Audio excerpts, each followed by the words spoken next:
Okay, there we go. The stream is live. Hi, everyone, and welcome to this long-awaited for this. You've been waiting for this conversation. Welcome to this long-awaited conversation. My name is Madhuri Shastri, and I am the culture editor at the Polis Project.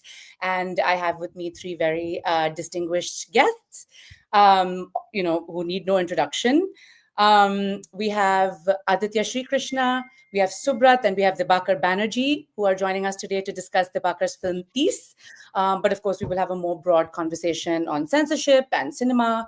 And this is, of course, pursuant to Aditya and Subrata's wonderful, I don't want to say review of Peace, but a sort of very brilliant analysis that we published, where they review and talk about how Peace is such a searing critique of the state. And as you all know, bizarrely, this film was commissioned by Netflix, but it sort of remains in cold storage, to use Aditya and Subrata's language, meaning that it has not seen the light of day. So I was just talking actually about how bizarre it is to have a conversation, a full-on live stream, and a discussion and a review and an analysis about a film that I imagine most of you, unfortunately, have not seen. So it just is a very sort of bleak examination of what's happening in India today as far as the censorship of art is concerned.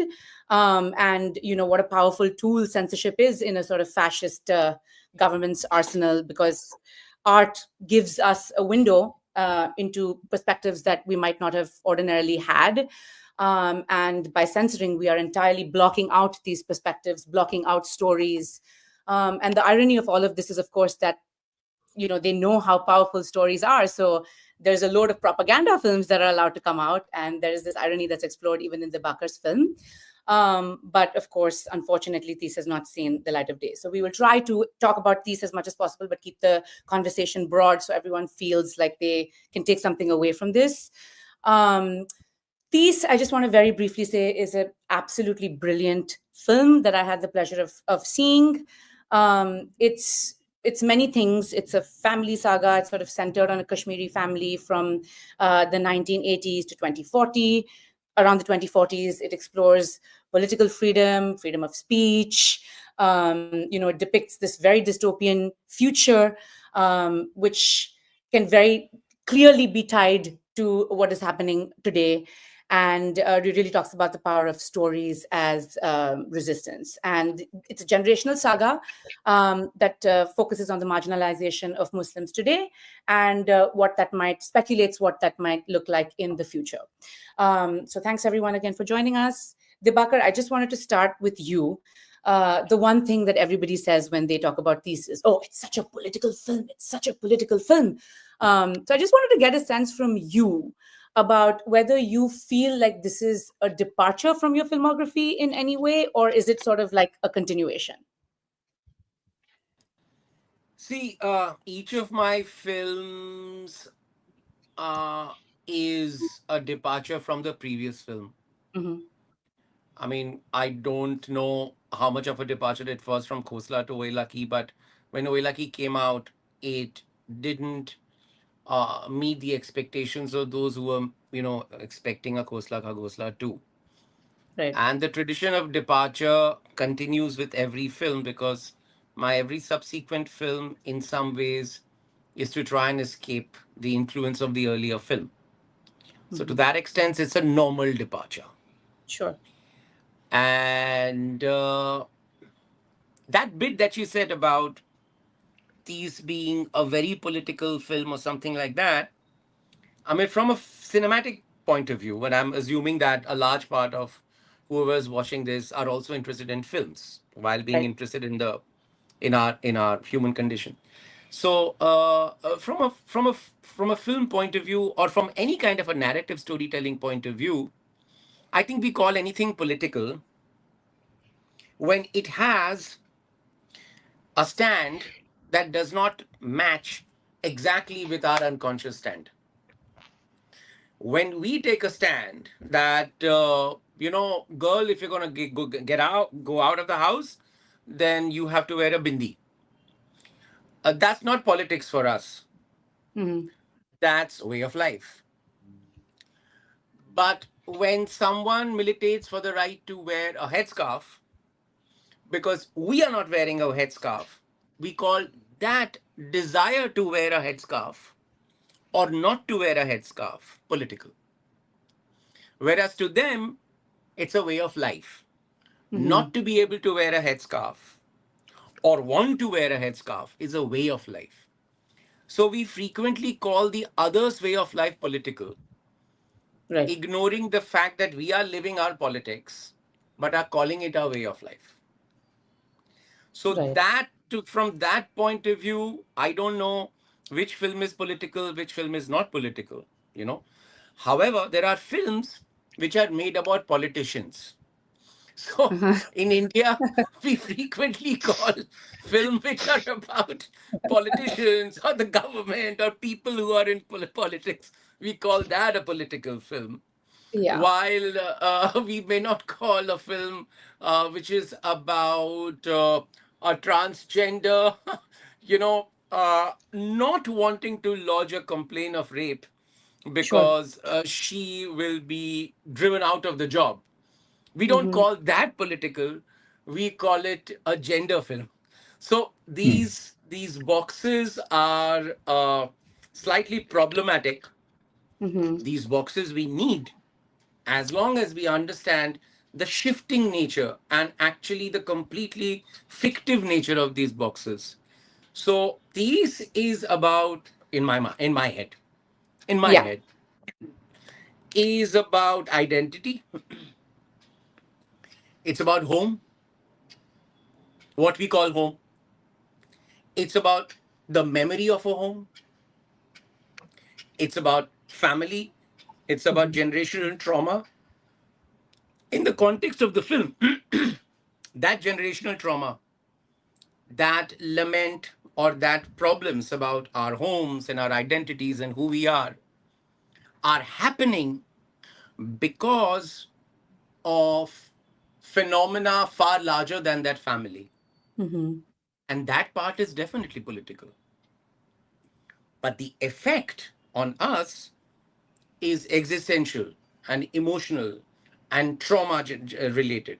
So that part cannot be taken out from the purely political part of it. Sure. So to that extent, I mean, I'm trying to tell you that it is political, it is not political like any other things in our Mm-hmm. lives, you know. The fact that we are sitting here and doing a live stream about a film that is not being released is political. Yeah, absolutely. That's political. So yeah, there it rests. No, I do. I really appreciate that, and I specifically love how you said it is. How what I heard was that it's the sort of state, the way of being, and the actions of the state that have such an effect on the lives of people and on their existence, whether it's their, mundane existence, as you show in your film. One of the daughters of the matriarch is a queer woman, and she's also a Muslim woman. So you're living in all of these sort of intersecting identities, situations. And there's extreme violence, and then there is the daily violence of not being able to find a place to live, which people are facing. So I very much appreciated that depiction in the film and your bringing it to our attention again today. And I wanted to ask Aditya and Subrat, when you were watching the film and then when you subsequently wrote about it, um, did it stand out to you as the film as a departure from Dibakar's filmography, or what about the film felt to you to be particularly political in the way that either you define it or in the way that Dibakar has been imagining it to be? So yeah, I'll go first. Aditya, you want to go, or should I go ahead? No, no, Subrat, feel free. Okay, so Dibakar, the way he treats each of his work, and he talked about it earlier in one of our conversations. He said, एक ही कढ़ाई में वही तड़का अगर बनाना है तो बहुत ही आसान है. Meaning, seasoning will look the same. And I thought it's a beautiful metaphor in a sense of how he constructs his work.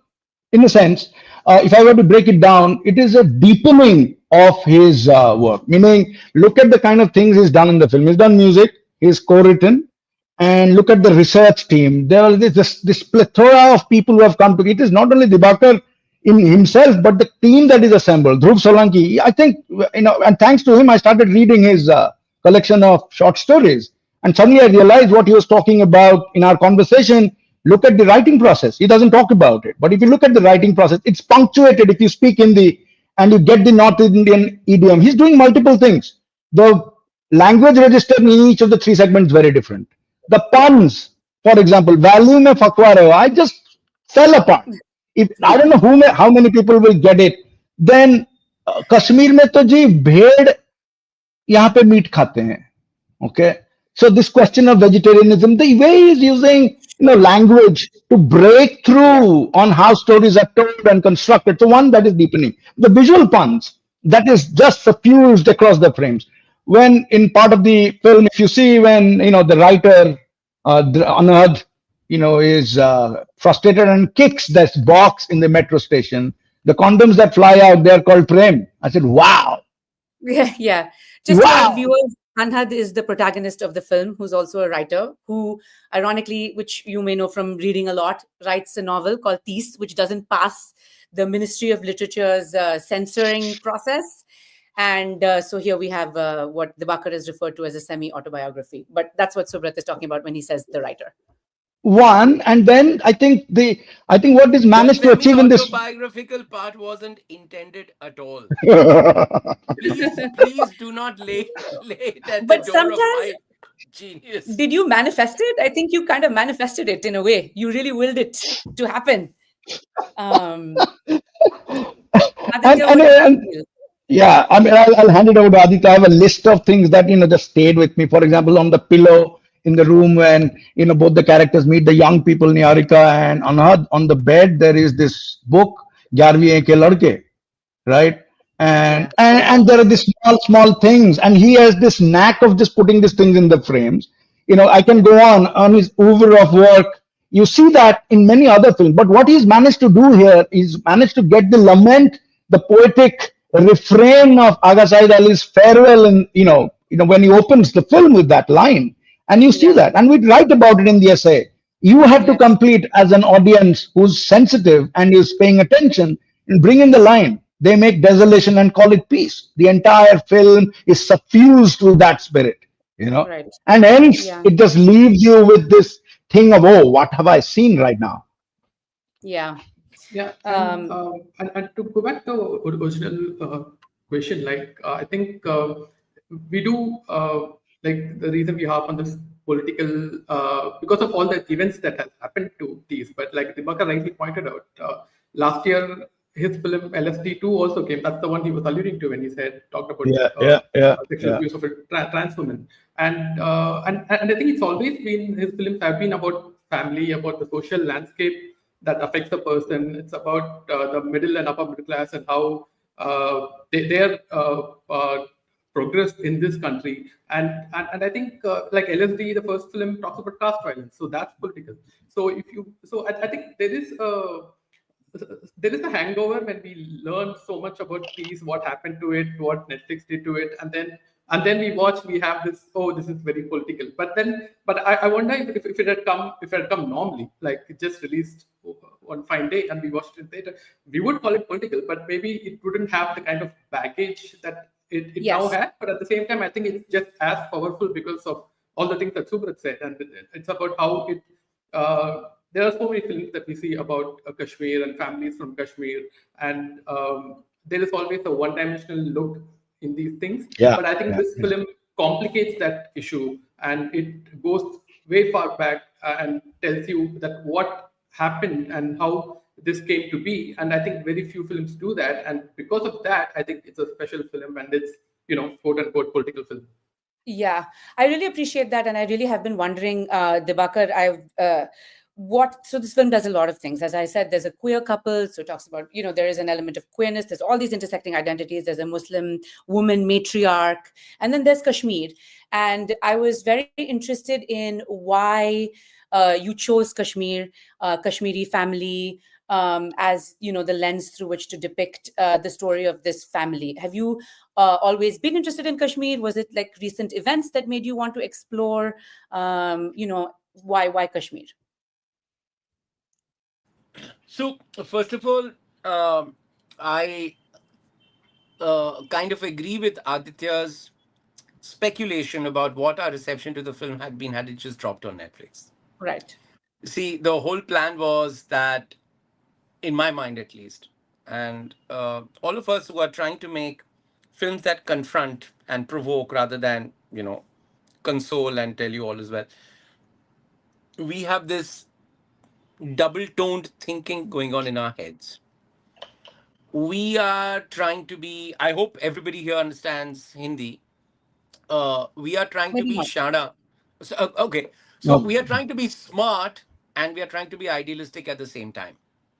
So I tell you, when the film kind of conceived itself in my head, I was being smart with respect to talk about certain things, knowing what I know, which is a family, Mhm. knowing what Mhm. I know, which is generations, knowing what I know, which is generational trauma. Like any of you, we are saddled by our parents and our grandparents and all the weights that we carry and how we pass on that weight dutifully to our children. And that's a very rasila part of our lives to Yeah. see and live through because we enjoy it, even if we are talking about a family which is kind of in conflict with itself or which is going through hard times, it is something that we love. It is the fundamentals of everything from Grapes of Wrath to Hamlok to Bunyad to Sure. anything. So that's the closest universal tribal unit that we are, we vibrate with in our souls. So I had the smart part of me said that, look, I understand this, I get this so well.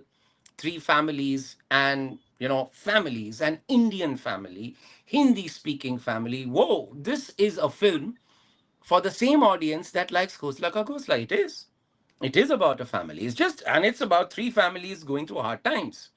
And it is fun sometimes. It can be violent sometimes. It is, crazily humorous sometimes. It's kind of crazily scary sometimes. Or whatever. Mhm. It's sad sometimes. It's whatever.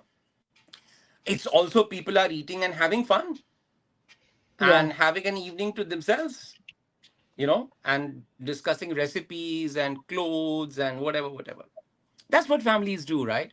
So I thought that let's take this and let's talk about what otherization, what identity, issues, what does migration do, what does forced migration do at a familial level.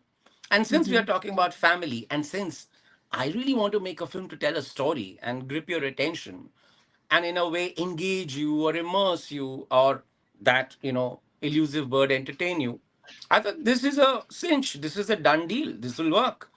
Yeah. And the the most interesting thing was that we were seeing Kashmiri Pandits leaving the valley at a Mhm. particular point when they were feeling the deep sting of fear.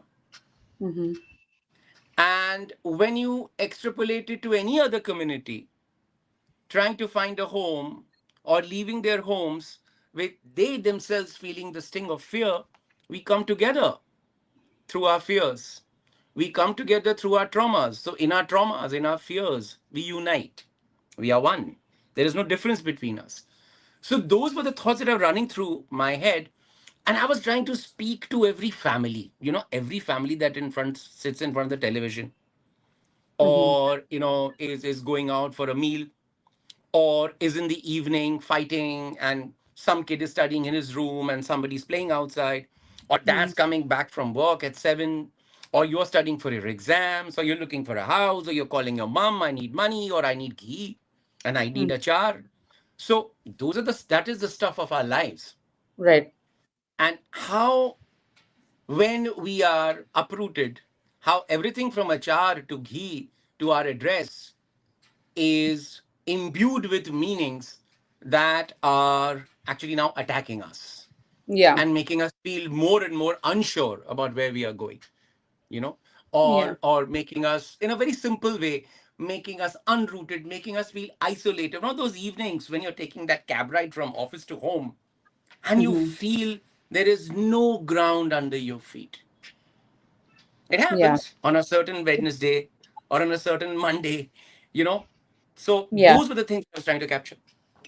I think all of that is captured so beautifully in the film, and some of my favorite scenes were some of those very quotidian family exchanges and the dinners and all that kind of thing.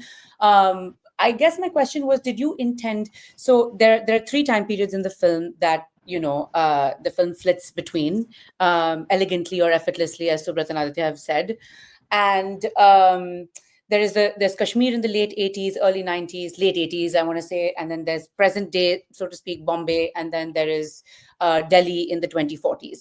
And there is a clear through line for me, especially between the Bombay that you depict now and the future that it could lead to. And in your mind, was there supposed to be, like, are you trying to say that there's a through line between the events that happened in Kashmir, the current marginalization of Muslims in India, and then what it could look like speculatively in the future? Did you want there to be that like historical overarching connect as well?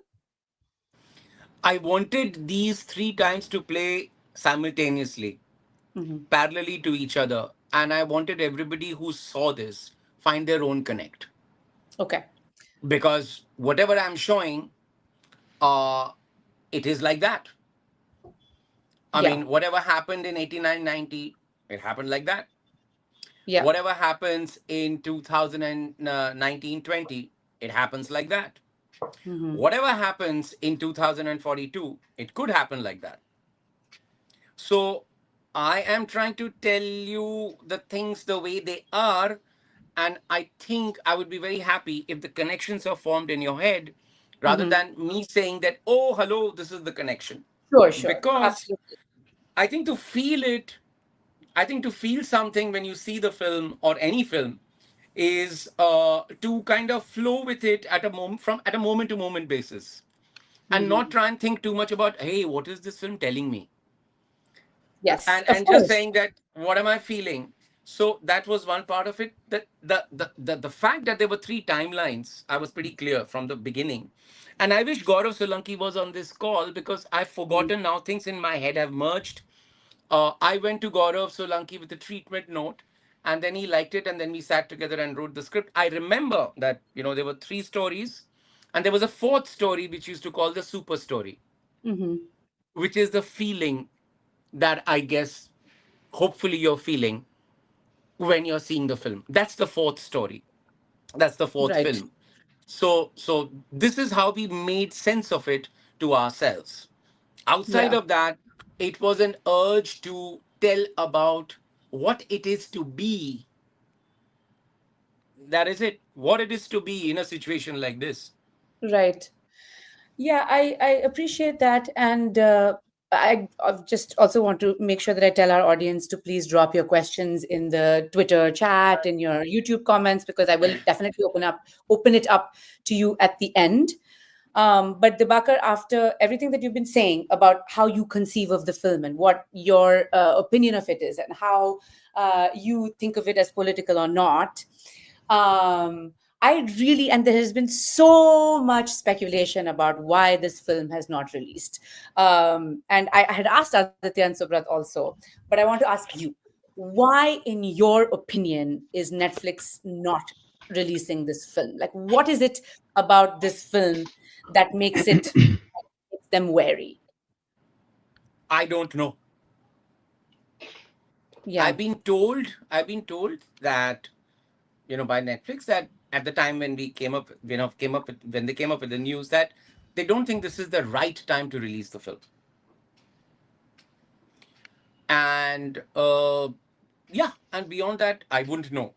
Speculations, there are many. Yes, there are. Oh, you want to know the speculations? So, okay. No, I just yeah. And I'll tell you. My speculation is that it could be hundreds of things. It could be the fact that it's about a family that originates in Kashmir.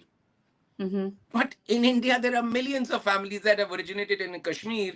They've all moved out to various metros. From there, they've moved out to United States or Australia or Czechoslovakia or whatever. From there, somebody's come back to Bombay or Delhi. We have Kashmiris everywhere in India. We have Keralites everywhere in India. We have Bongs everywhere in India. This is what it is. We flow around. We move Hmm. around. So I don't know what that. I mean, how that could work, but I'm speculating. Maybe it's because of Kashmir and maybe that's a taboo word. But you're right, there are other films that are being made. Another reason could be that maybe it shows a future which Right. is kind of caging us in, Yeah. and probably that, or it could be anything. But the fact is that we'll never know because nobody ever said, don't show this film. Hmm. Uh, That's right. That's the the most bizarre part. producers, including me, because I did it for Netflix. I was, we decided that we will not show this film. So it's self-censoring or self-control or some Yeah. kind of social responsibility in action or something like that. But but Hmm. but I wouldn't know as to sort of why the film was not being released, because it's also not in my place to know. Because what happens is that when filmmakers like us, we sign a contract with any studio or a platform, there is a clause, mandatory clause, where it says that the studio, the platform, does not have an obligation to release the film, So sad. and they have the complete rights to exploit or not exploit. So Hmm. I'm like, I could give you some money, and I could sort of, you can have you paint a canvas. I could buy it, but I will also tell you, and I'll have you sign on an agreement which says that, look, I'm not obligated to display this painting. Sure. Sure. So, which is why, from a filmmaker's point of view, who's in this mix of things, who's living with censorship, who's living with self-censorship, who's living with, Gaurav Solanki got death threats on Tandav Yeah. as we were writing these. So somebody who kind of lives with it on a daily basis, and we live with it, it doesn't mean that we are beating our breasts and going around in sackcloth and ashes. We still have a drink, we still go to the pub, we still do our yoga, and we still make our films, and we still try and survive. So it becomes commonplace Hmm. because the intention is to somehow carry on, but your expression becomes more and more limited, more and more kind Right. of narrowed down, and the normal keeps shifting. So that could Yeah. also be a reason why this is not. Last but not the least, that mine is not the only film. There are many such films. Yeah. It becomes Exactly. a And way I of did life, want to to. use your term. Sorry. It becomes a way of life, to use your term. It's It designed becomes. like that. Yeah. It's designed Um, like that. I did want to draw in Aditya and Subrata to talk sort of generally about the, as film critics, about the state of censorship. And it seems like that's all we are hearing. This movie is not released. Punjab 95, Santosh, like there's movies and movies and movies that are struggling at the censor board. So I definitely wanted to give them to jump in and give some context. But before that, because you brought up this self-censorship, and that to me is the most tragic fallout of all of this. Um, I wanted to get a sense of, they write that you were willing to make some cuts, and I wanted to know what you were willing to cut and what you were absolutely never going to cut. Like what was no and what was a yes for you.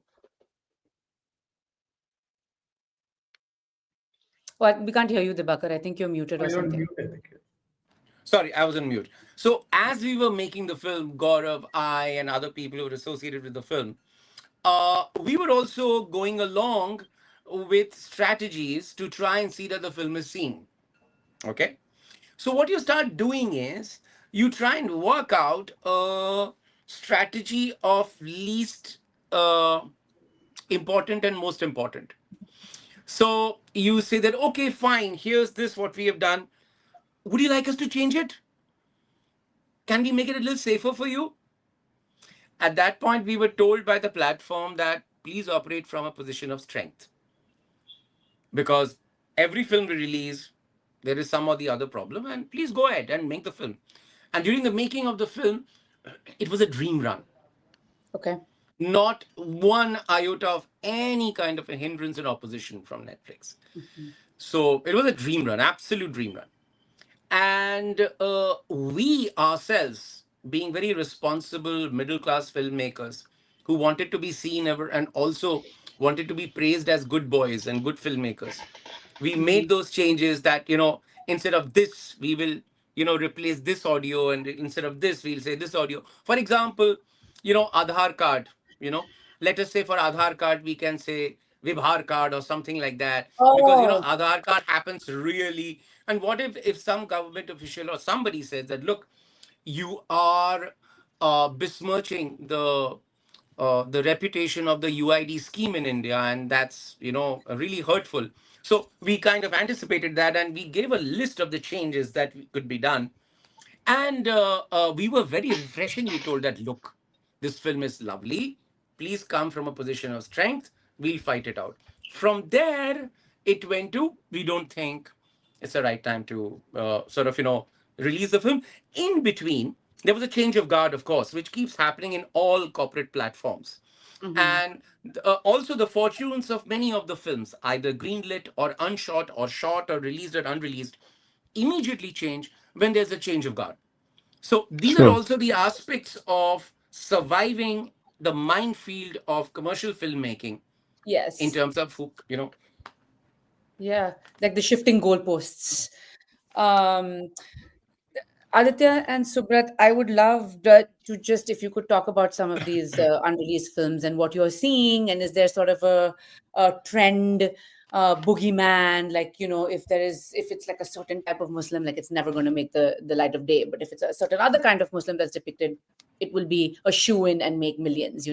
So what are the sort of trends that you have noticed in censoring and storytelling in India? And obviously feel free to bring in regional cinema as well. It doesn't have to be limited to Bollywood. To be honest, though, there is I don't think there is we can even tell anymore that this is okay and this is not okay. Like Dibakar said, it's a shifting goalpost thing. And last week, Mint Lounge had a story on long story on censorship and a couple of films that are that have never made it to the screens. And I think Hansal Mehta has something like, I'm paraphrasing a quote, like the legal team is now a co-writer on movies because you need to get past all those things.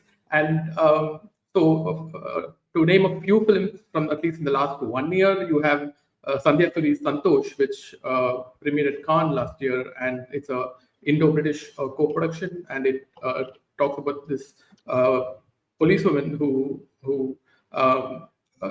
just a constable, but it talks about caste, and it talks about caste violence. And they even in the film, even the state name is changed. The state that is mentioned in the film is like a made up name. And even and that film went back to Sandhya Suri with a lot of cuts. And I think she's on record to Guardian saying that there is no way I can make sense of the movie even if I make all these cuts. And so that film was released in India. And recently the topic is Hani Trahan's Punjab 95, which is which first went to I think came back with 21 cuts, requesting 21 cuts, and then I think Hani Trahan made those cuts, and then they went back and they asked for 37 more, and it ended up about like 120 cuts or something. And I believe there is a story that it was selected at Toronto Film Festival last year. And then the producer went to a meeting with someone, and then the film was removed. It was removed from pulled from the festival. So these are some of the stories. And to answer your question about what passes muster and what doesn't, the most recent bizarre story is from Kerala. There is a film called I think Janaki was State of Kerala, and there were some informal requests from the censor board that you can't name sexual abuse victim after Sita's name, which is Janaki. And there's another film called Token, where the character of Janaki is apparently married to an Abraham. So that film also got instruction that you can't name this character Janaki because it's named after Sita. And so these are the kind of stories that keep cropping up. And this is coming in Kerala, which is supposed to, Kerala and Tamil Nadu is supposed to be the last progressive bastion, so to speak, even though they are not as affected as Hindi cinema at the moment. But these events lead you to think that it's not far away. Right. Subrat, can I just switch it up and ask you, like, if you were the censor board if you had to put yourself in the place of the censor board, what would you tell Dibakar to cut?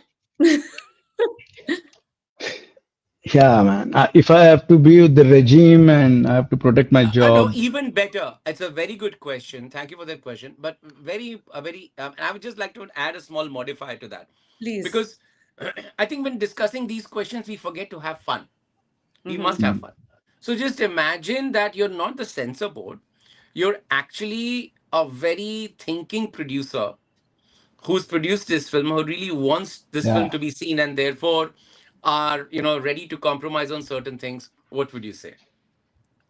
Wow. Wow. Yeah. I mean, if to get the film reduced, I think the queer couple in Bombay, no intimacy. We can't show intimacy. You just But you cut can when show they are. queerness. Yeah, you can talk queerness. You don't talk Okay. about internet blockade, and you just talk about why are तुम इतना queer curious क्यों हो, by curious क्यों हो, वो सब ठीक है, किसी को समझ में नहीं आएगा, बट ये इंटीमेसी नहीं होना चाहिए. There is no intimacy. And then this entire thing about meat में तड़का क्या लगा है बिना garlic and प्याज, that seems to be the narrative. वो सब मत करो. And what is this, ये अनहद why and this guy, this servant guy, why they sleeping together यार, वो सब कटो उसको, हटाओ उसको, फिल्म निकल जाएगा. फिल्म बहुत सुंदर फिल्म है. ये Okay. सब छोटा छोटा चीज एडजस्ट कर लीजिए सर, वो हो जाएगा, I think. Okay. And Aditya, what would you tell Dibakar to cut? I'm not sure. Like there is if you talk about the Bombay sequence, then there is really I'm sure they'll have problem with everything. Huma Qureshi's character mentioning someone telling her that your name is Zia with a Zia. Z, so you won't get a house. Like no way that will pass muster. I think in the current times, like only if Netflix can release it because they don't need a censor, they can release it. I don't think if you go to a censor board, that's definitely not passing. Okay. Yeah. Dibakar, again, is there anything that you would have, let's say, it's also really bizarre to be talking about this because there is a scene in which the protagonist of the film, Tis Anhad, is having this exact sort of negotiation with the censor board with the Ministry of Literature's censoring mechanism. And they've asked him to make all these cuts to the point where the story really doesn't even exist. What are some of what is the non-negotiable for you? Like, what would you have absolutely refused to cut? Because I can also think of change Kashmir, no Kashmir, like none of this other stuff, no dystopia, no Ministry of Literature, no censor board depiction. Like, you can just say anything you want. It seems like a free for all. But what for you is just so essential, like the beating heart of the film, that you would just refuse to cut? I wouldn't cut anything. I would only cut what I'm told to do if I could wangle a release out of it. Okay. So, and why should I self censor? My stand is this, that look, if somebody is more powerful and is telling me, do this, I can get that. But if somebody is more powerful and telling me, what would you do? I said, what will I do? You tell me what to do. You've got the power to release my film. Why are you sitting in this game that think about it? Let's sit together. Let's work it. Just tell me. That's it. Yeah. So that's what I would say, that tell me. Because I don't have anything against the film. People who have something against the film have to come and tell me what to cut, which is why in our films, when we finish a film, we go for those focus group screenings and we keep Yeah. asking people, what do you think we should cut? Immediately, okay, I think you should cut this. So whenever you ask anyone to cut anything, that person feels responsible to cut. So why should I take on that responsibility? The film is fine. If Yeah. suppose I were to do that film for theatrical release, and in India, according to the Indian Cinematograph Act 1956, no frontal nudity is allowed. So I would have cut out this shots of frontal nudity. Sure. And suppose somebody would have said, "Okay, are you're showing Aadhaar card in the future. That's not raw. That's not right." So I said, "Okay, fine. I'll change. I'll do some audio change or something like that." I have done it. For example, on LSD, the censor board told me that you are showing that a lower caste man is being killed because he's lower caste. So I said, yes, that's the film.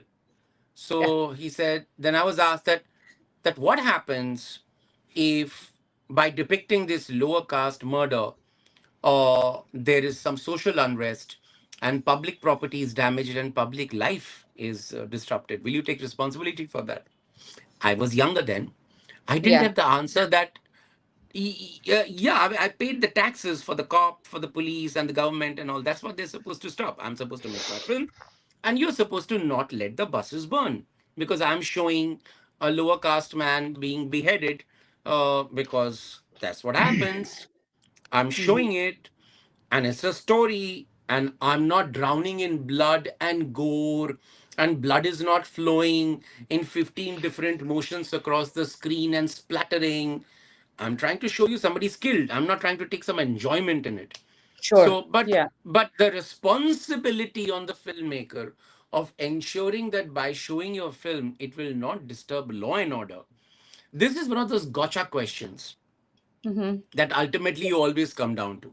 So the most benign person can sit across the table and say, look, it's such a lovely film. But it will stoke emotions, which will further, hurt the fabric of our society. You, Yeah. I can see in your film that you're a nice man and you're, doing this for the love of fellow human beings. For the same love of fellow human beings, I'm requesting you, please cut this. Otherwise, your fellow human beings may be hurt. This Right. argument has no end. That's right. I agree. And I also feel like the purpose of the art is lost. It is to incite some sort of emotion, not violence, sure, but emotion. And it doesn't, like you said, have to be like soothing. So I just want to, they're getting in a lot of audience questions. But before that, my last question to you is first to Dibakar and then to Aditya and Subrat is, have you seen any interesting or creative ways that your fellow filmmakers or writers have come up with to slip films past the censor board? Like, do you think we'll see a shift towards fantasy or allegory or something like that, where the messaging really gets through, even if it is a sort of, critical message, let's say? Have you seen maybe a pivot, or do you sense that something like that is coming?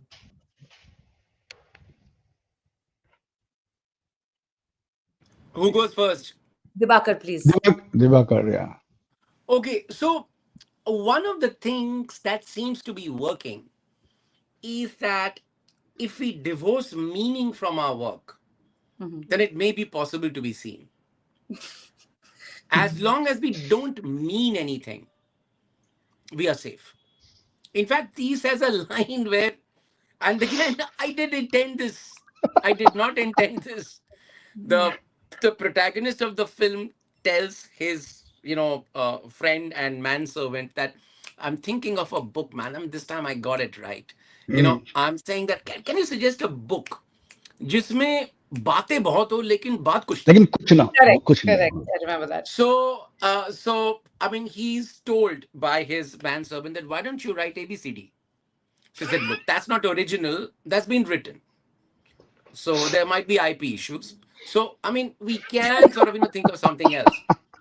So from Mhm. there, he goes on to a cookbook, and that's the part of the story. So a lot of us have started uh, not really meaning much, and if we can get some kind of crime porn worked into it, that works. And as long as it has beautiful people and some kind of a setup which gives us the power to say on the PPT for the film that this is about India in the 1960s when Shami Kapoor's, dance was, changing the society and Technicolor was coming in. And from there, we go on to the setting, and the setting takes care of it. And then we can, if we can get into, how shall I put it?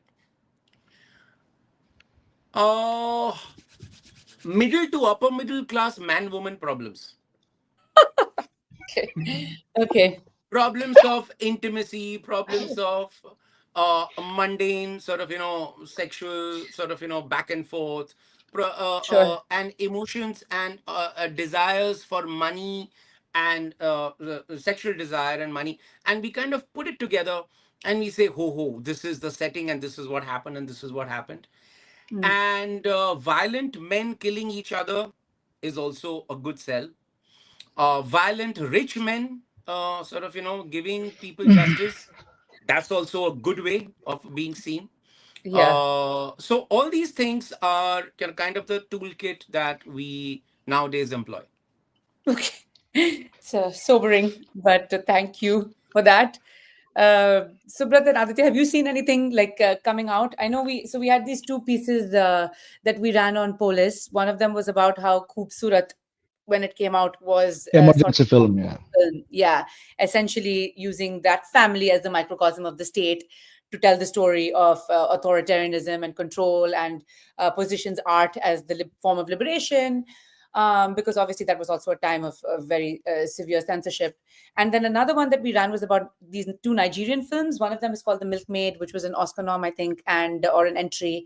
And another one that both employ allegory, or if they don't, they've employed such obvious visual cues that everybody knows who's being spoken about, because they also have this problem of incredibly strict censorship. So, have you seen anything interesting coming out of other parts of India where it's creative in a different way? In India, I'll tell you a couple of things. I think after Dibakar has spoken, I think he's beautifully painted the landscape. I think 2014 JNU protest, when the students sat on the steps of JNU and started organizing public lectures. That Yeah. came out as on YouTube recordings, and a book came out. Similarly, Kunal Kamra is not doing stand-up, he's doing podcast right now. A very interesting podcast.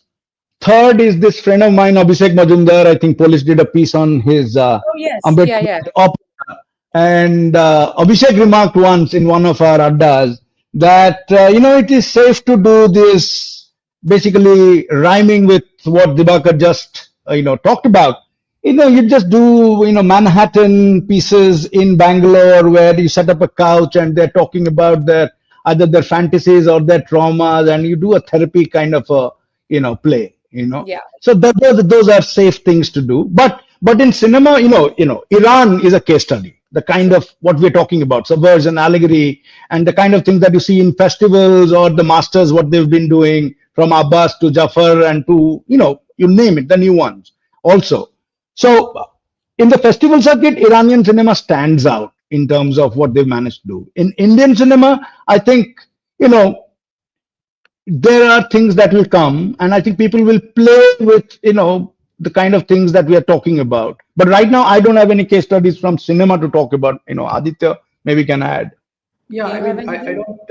I don't think so. Like, definitely not in recent times. At least in the regional cinema for Tamil and Malayalam cinema is talking about a lot of political subjects, is making strong films, but at the same, I mean, these are past censorship. Like, these have passed the censor board, but I think they are slowly cottoning on to the regional cinema as well. Right. So far, they've been aggressive about Hindi cinema, but I think they are coming to the regional cinema. So, like, we know what happened to El and Puran, and then now what's happening to the new films that I talked about. So that way, they are coming to it. So I don't know if they're like, I'm a little bit cynical about this.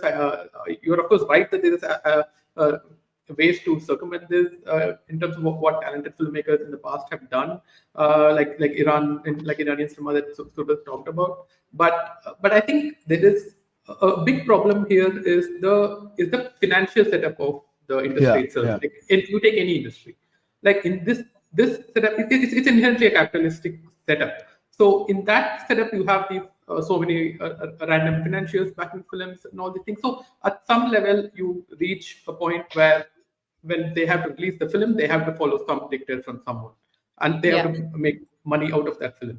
So I think the answer really lies in like a festival circuit, or co-production, Right. getting fund from across the world and making these films in the independent circuit. I think that is where these the more the stronger films, these films that are truly independent will come. But in terms of mainstream and commercial cinema, just because the way the industry is Yeah, structured, yeah. I don't think it is easy to do. Yeah, I feel like what we should do is maybe give ChatGPT the prompt or something and say, please, what's a film that will pass the censor, which will pass the censor boards in India? Um, There is nothing should about it. It is already happening. Yeah, Mhm. totally agree. yeah, Yeah. yeah. That's tragic and devastating, and And I don't know. today, It's today we got a new teaser which is about a mythology, the words that it had was history and uh, yeah. So oh my I don't God. know what we saw it. Yeah. Well, depressing, but somewhat hopeful. I hope to think about what I could don't be. think so. I Why don't not? think it's I don't think it's depressing. I think uh it could be depressing if you don't think it through. But if you Mhm. think it through, then it can get addictive and rather attractive. See, the thing is that I Yes. feel that when we talk about censorship, and especially I'm not going to films, Yeah. we need to look at uh, what happens in terms of the power structure. You see, if I'm a writer and I'm writing alone, writing the book costs a lot less money than making a film. Hmm. Therefore, the stakeholders who put the money into the films are the real reason why a film becomes a soft target. Because it takes much more money to make a film than to write a book. Now, imagine a film, mostly in and definitely in India, and this is where the differences probably between Iran and India will, come through. I am not a filmmaker from Iran. I don't know about Iran very well. I've seen those films. I Yeah. don't know how much are those films seen in their own country, Yeah. Yeah. where the director is trying to reach out to his fellow citizens with that film and say, hey, I feel this. Do you feel this? See my film. Okay. Something like Hmm. that. But if that doesn't happen and if it goes to the festival circuit and it's played out, definitely you get some sort of exposure out of that. Yeah. But imagine you're telling a story for the oldest reason to reaffirm who you are and what your society is. In that Yeah. case, when that film is not seen in the soil and the citizenry where you are actually most immediately belonging to, in terms of Yeah. your cultural skin, then, obviously it loses some of its meaning. Now, Hmm. therefore, all of us, at least I, who is a Bollywood margin filmmaker, but Bollywood margin, I'm definitely trying to show my films to anybody in India who sees Hindi films. And Sure. Hindi films, 99.9% or whatever, is Bollywood. So I'm trying to get them to see the film and talk about it and get rich and famous and appreciated or whatever, whatever, whatever. But that's my original aim. My original aim is not to change the world. Hmm. So if I am not wanting to change the world through my films, and the filmmaking community, the people who are putting money into it are doing it as a business, imagine an OTT platform, creative head who's earning about 10 to 14 crores, 15 crores, 12 crores a year, when and have a very good lifestyle, and they are in the filmmaking business for the very very tangible glamour of it, the star system, the red carpets and everything. Yeah. At that point your choices are connected to your class. Definitely. We want to retain our upper middle class existence. We want to have money. We want to, as an average Indian, we want to travel abroad. We want to have a lot of, luxuries. We want to have a good lifestyle. Our Insta feed has to look good. The stuff that we wear, the stuff that we eat and buy has to look good. So to Yeah. maintain that, if we are wanting to maintain that, then we must divorce currently meaning from our work. That's all I was trying to say. Yeah. Yeah. And Yeah. that is the real self-censorship, Hmm. because we want to survive, right? We don't Yeah. want to live in Jamia Nagar or any other place and not have electricity or water for a large part of our day. Or we don't want to sort of take a bus in 45 degrees and go to our workplace or whatever. Hmm. We definitely want to order as much food and as many clothes from a platform, from a company which also owns a filmmaking platform. So our shoes and our stories come from the same company. So when all of this is mixed together, we have to choose between shoes and the story. So sometimes for me to be able to kind of, be able to make a certain film, I may not sort of talk about a certain extremely rich person sending up a penis shaped rocket. Sure.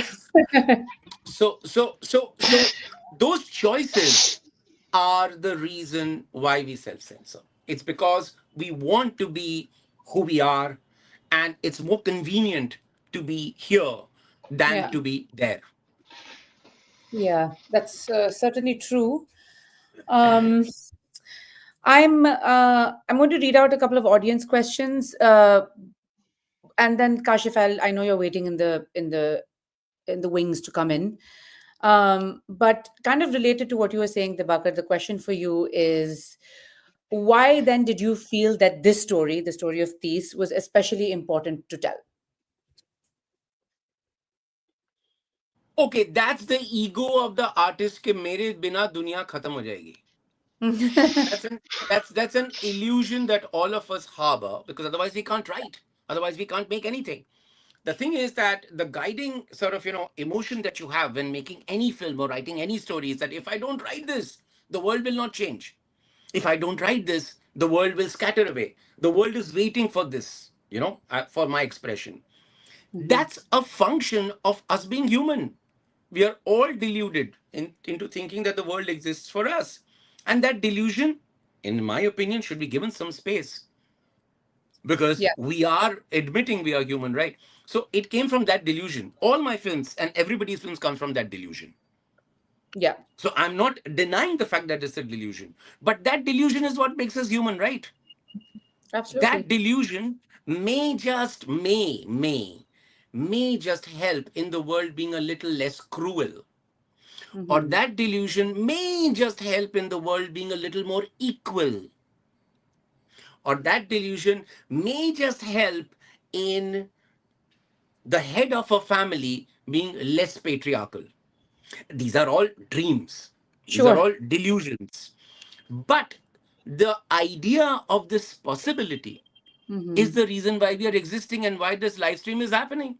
Sure. Yeah. Yeah. Yeah. So that's where it starts from every time. Yeah. So it motivates you into doing something that you ordinarily might not feel that you are even capable of doing. See, your brain always works three, four different registers parallelly. One side of your brain is saying ये futile है. The other Hmm. side of your brain is saying भैया project अच्छा है कर ले पैसे मिल जाएंगे. Another Hmm. side of brain is saying that I have to impress people with my brilliance. Another side of your brain is saying that I have not been able to square up this particular assassination of this particular rationalist. And I don't want to Yeah. sit in some elite flat in Delhi or Bombay and Bandra and beat my breasts about it, Sure. because then I won't be able to live with myself, or I'll become angrier, and then my daughter will say, "Hey, Dad, why are you becoming such a angry little Sure. grouch or something like that, or whatever?" And you're changing as a person. On the other hand, if I make something about it, while making something about it, while writing something about it, I might heal myself and heal Hmm. maybe one more person. These are the delusions that sort Yeah. of, kind of. I think we all suffer from them. We're all in the sort of business of storytelling or some aspect of storytelling. There is a question about storytelling which says, "What is your perspective on authenticity in storytelling? For example, should actors be from the specific background of the role they are playing? Does this sacrifice the success of the film's message?" Depends on the power system that you're living in. Hmm. For example, in Hollywood of the 1950s and 60s, if you want to depict an Indian, then there would be a Caucasian actor Black. blackfacing. Yeah, yeah, yeah. Today, it's not needed. So it depends on the power system. If the society is egalitarian, Hmm. then it's very, very probable that you can cast according to the reality of that particular nuanced happening. Right. However, if your filmmaking, which takes money, is connected to a certain power system, which has got the usual power keys like race, or racism. By race, I mean racism, favoritism, kind of a in and out scene of the industry, and what people like. For example, a feudal and slightly medieval society like India will always want a very powerful, muscled man. Because in that Bahubali rests the hope of every feudal Bhakt. Because Mhm. the Bhakt has decided that the fan has decided that I can change the world. This deity, this man like deity, this muscled man will change my life and I must subject myself to him. Hence, the Indian Bollywood hero or the mythical hero who jumps 60 feet in slow motion while sort of, shooting crossbows, bolts. So, if that is the power system, then you'll have to take the guiding power sort of, the guiding features, the visible features of power in Mhm. terms of what the person looks like. For example, in India, the more Caucasian you look, the better it is. The fairer skinned you are, the better it is. And that comes Sure. from the past system, which is connected to a colonial past. Also, it is connected to the caste system within our country, where Mhm. the fairer complexion proves that this person doesn't go out and work in the sun that much, therefore Mhm. this person has money, therefore this person is of a higher class. Mhm. All these things come together for us to be able to tell our stories. For example, in a very small ways, when you do a film about youth, then you try and look addy, then you try and look what is called cool, and have a lot of emphasis on the styling of the people and the makeup Yeah. of the people, because we are desperately trying to tell the audience that, look, this is youthful, this is youthful, this is youthful. And that connection with consumerism. So, Yeah. power No. systems. Yes, power systems. Yeah, I appreciate it, and I think but whenever people ask this kind of question, I think for me it's usually like, has it been done well? If it's been done well, then that's kind of all that matters. Um, I I don't think think well and unwell are also connected to power systems. definitely, definitely. Imagine a Um, rape story. I'm sorry, I'll finish that with an no, no, analogy. go ahead, please. Imagine a world where a woman who's raped avenges Hmm. her rape by massacring 17 men Yeah, with an AK-47. That sure. kind of a story also kind of subscribes to a power system where you kind of tie it up neatly within the story and say, Yeah. rape is wrong and this is right. Right, absolutely. Um, I just want to flag that we have been talking for about an hour, which is as long as we had asked you all to commit to. But if there's any last minute thoughts, Subrat, Aditya, Dibakar, please let us know. Otherwise, I'll do my usual spiel of please support, donate to the Polis Project, etc. Yeah, I think mm, uh, people who have just tuned in or you watch this, go to the police website, read whatever comes on the platform. You won't find Sarjil Islam writing in many other platforms. You won't find Varoufakis talking about the European Union. You won't find Dibakar talking about the problems of the world. By the way, he didn't talk about the oligarchy of capital, and I think those are some of the other sessions we have to plan for when he just takes on how oligarchy of capital also decides how desire is manifested, or rather the manifestation of desire that we see. So yeah, I think police platform, I just loved reading. I never got about to contributing to the platform. It just happened, and I think it's lovely seeing the platform existing and the work that is coming out. And by the way, the translations, I was just amazed. I saw a South Indian script. I couldn't figure out if this Malayalam, Telugu. I'm ignorant Tamil. about the script. Tamil, yeah. I think I hope to see Odia and Bangla someday, but who knows? Who knows? So do we.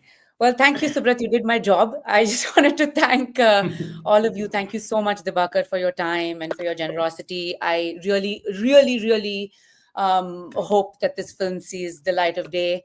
I think it is exactly the type of film that should be mainstreamed and watched by everyone. So, I Amen. really, really wish And you all the best. I really wanted to say one thing to, whoever's sort of, given this time, is that one of the reasons why we write stories and make films and do live streams and have coffee and talk to each other and ask each other, what's happening to you? How are you feeling? Your film is not released. What does it mean to you? What does it mean to me? Is because we are trying to tell each other we are not alone.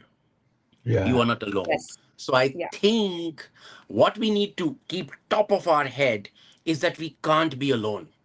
We can't Yeah. think of anything that's connected to मैं अकेले कर लूंगा, lonely pursuit. That's right.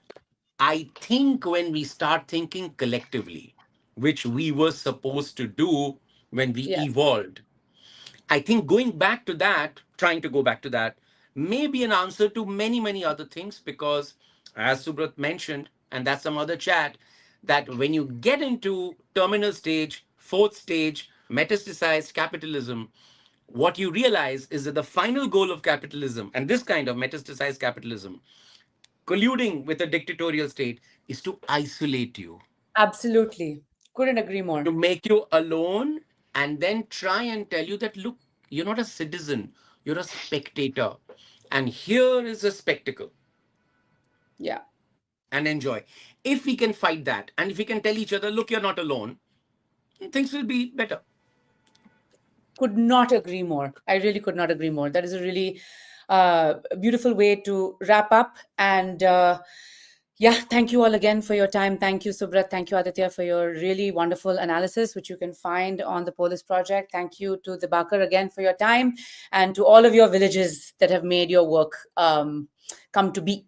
And hopefully we will always be a place for you as well. Thanks, everyone. Thanks for Thank you. joining. Thank you.